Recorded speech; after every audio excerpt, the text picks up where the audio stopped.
For years, the West Side Rag has been the go-to source for people who live on the Upper West Side. Many of them find out what's happening in their neighborhood from the rag. Good news, bad news, the online local site covers it all. And joining us now to take us behind the scenes of the rag is Emily Tannenhauser, co-owner and managing editor Gus Saltonstall. Thanks so much for being here with us. Thanks for having us. Thank you for having us. Okay, so this is such a staple for people who live on the Upper West Side. You guys really point out all the new businesses, some of the crazy stuff going on, some things that we should be upset about as Upper West Siders.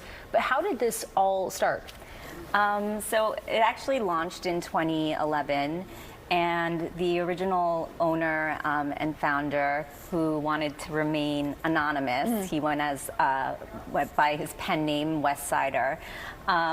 He really just had a knack for knowing what people wanted to hear about and what made them tick and what made them laugh. And in 2015, I had encouraged my mom to write, and she went in full force and completely, loved it. And in 2019, he said, "You should take it over. You'll do it right." Wow. Yeah. So both my parents took it over, and in 2022, and since then they were running it. And then 2025, my father got ill, and I took it over from him. Yeah.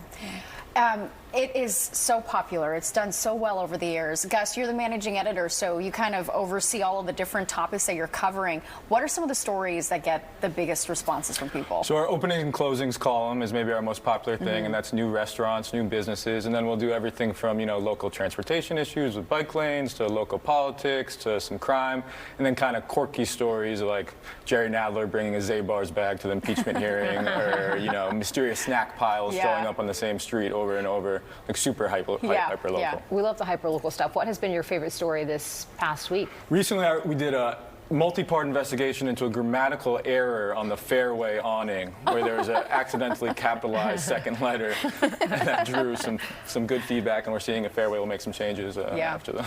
I love it. It's so quirky, but that also describes the neighborhood. Emily, how would you describe the Upper West Side to someone? Yeah, it's very New York. It's got a lot of everything, family, artsy.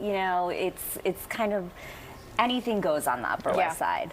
And people have strong identities about being Upper West Siders. There's a real neighborhood identity, which makes people care about what's going on around them. I feel like we didn't get any videos of behind the scenes, like what does your guys' office look like? How many staff do you have? Maybe paint a picture of what that actually looks like. We have a team of really great freelancers, 15 to 20 people that do varying levels of work, and some people are interested in the Hudson River, and some people like writing around crime. Is that a picture of the team? That is. That is a picture of the team. Okay. We got together recently. We have a great managing editor named Anne, who was a former bureau chief in Moscow for NPR. And our office has like a playroom in it for little kids. It's like a shared space. It's nothing. That's very Upper West Side. It's very Upper West Side. It's not overly professional. It's very family atmosphere, family friendly kind of, Why did they call it vibe. the West Side Rag? I think it's just a throwback to like old time newspapers, being called like rags. And and sometimes people are critical about like, why use an ugly word like rag? But we kind of love it. It feels like it just speaks to the energy that we're trying to capture. And how things have evolved over time too. Well, Emily and Gus, thank you so much for joining us and giving us an insight into West Side Rag and just a huge staple on the Upper West Side. Thank you so much. Thank you very much. For having Thank you.